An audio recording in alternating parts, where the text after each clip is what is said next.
Good morning traders. So మార్కెట్ని మనం చెప్పుకున్నట్టు 50,000 బ్రేక్ అయితే మళ్ళీ మార్కెట్లో సెల్లింగ్ ఉంటుందని చెప్పాను. సో మార్కెట్లో 50,000 దగ్గర నుంచి బై చేశారో మళ్ళీ వాళ్ళని ఎగ్జిట్ చేయడానికి మార్కెట్ మళ్ళీ కిందికి రావడానికి ఛాన్స్ ఉందండి. సో మార్కెట్లో నేను 50,040 బ్రేక్అవుట్ అయితే down side put side trade తీసుకుంటానండి.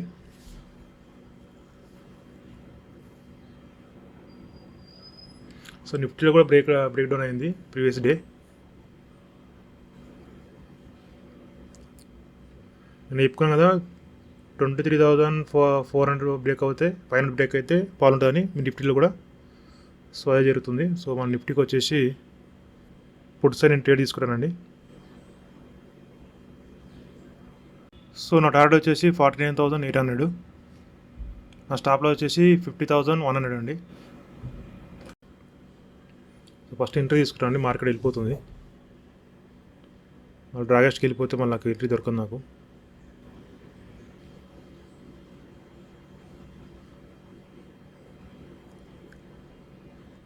సో ట్రేడ్ ఎంట్రీ తీసుకున్నానండి.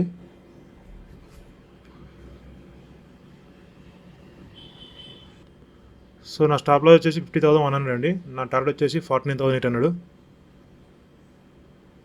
సో రెంట్లో ఏదైనా నేను తీసుకొని ఎగ్జిట్ అయిపోతాను. నా స్టాప్ లాస్ అయినా నా టార్గెట్ అయినా. స్టే ట్యూన్ అండి.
సో నిన్న మనం చెప్పుకున్నట్టు 50,000 బ్రేక్ డౌన్ అయితే మార్కెట్లో 49,800 ఫస్ట్ టార్గెట్ చెప్పుకున్నానండి.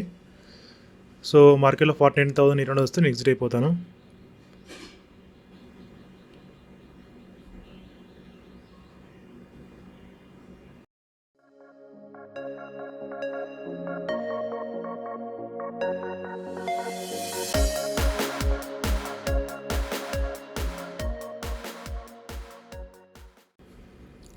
మార్కెట్లో నిన్నట్లో నుంచి బై చేపిస్తాండి మార్కెట్.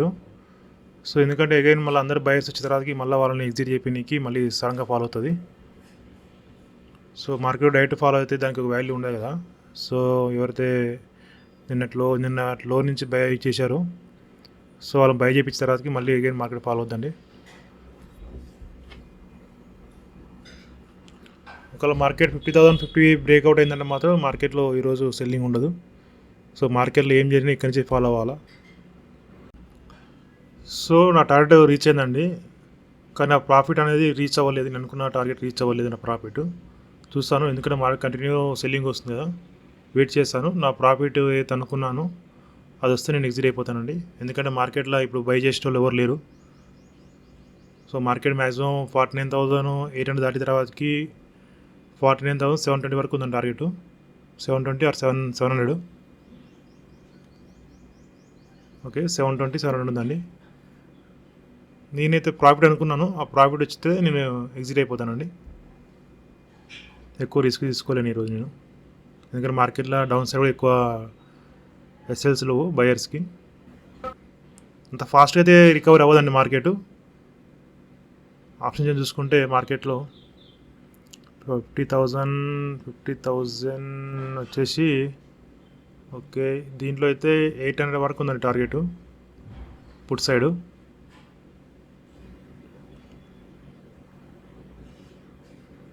సో నా ప్రాఫిట్ వచ్చేసి 6,000 అనుకున్నాను. 6,000 వస్తే నేను ఎగ్జిట్ అయిపోతాను.